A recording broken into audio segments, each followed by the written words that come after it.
So some of the parts for the rear end came in today, and I'm gonna start installing some of it, not all of it.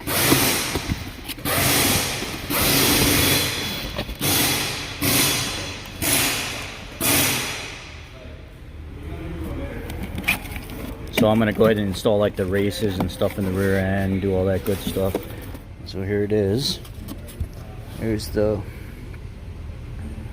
yoke lock nut, the crush sleeve.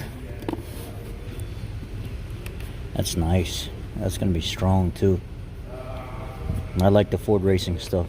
And of course you get the stickers with it to add like 5-10 horsepower, make it super fast, fastest car in the world.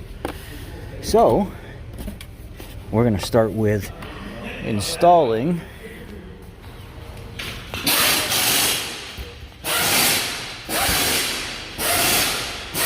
the races for the pinion bearing first, and I use this driver for the installation kit. One of the other techs here let me borrow his.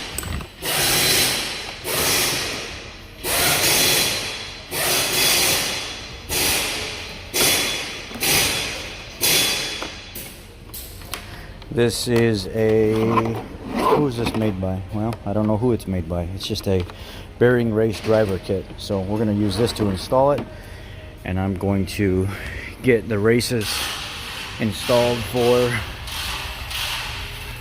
the bearing that goes in the front side and the bearing that goes in the back side here. And if it starts to get cockeyed on you, what you do is you take a brass drift and you straighten it out with a brass drift.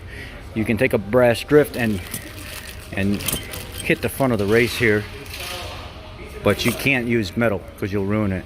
A brass drift will work just fine to straighten the bearing back out, but you want it to go nice and easy, and tap it with a hammer. Even though they got this air hammer tool, don't use that. You use a hammer. Go ahead and put your installation shaft into your race driver, and then you tap it in with a hammer. That's just how you do it. Yes, sir. Right here. So what I'm going to do is I'm just going to take a real light thin coat of some of the axle grease that's left inside the tube here. I'm going to coat the outside of the bearing with some of that axle lube. And then I found the right driver. On the back side, I actually had to flip the driver around and install it as far as I could, and then just take a smaller driver like this and just barely tap it in the rest of the way. But you'll see how I'm going to do it right here. First, you want to get it set up to where it goes in nice and even. So I want to make sure when it's sitting in there, it looks like it's pretty straight. It looks like it's going in there straight. And then I'm going to take my hammer and just try to go as straight as I can. And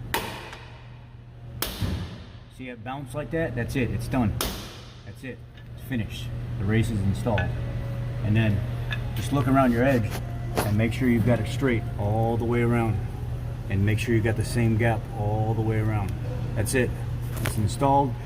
You can even take a pick and put it right here on the back side of this and make sure that there's no gap between the stopping point and the race. But that's how you install the races for your pinion. Thanks, guys.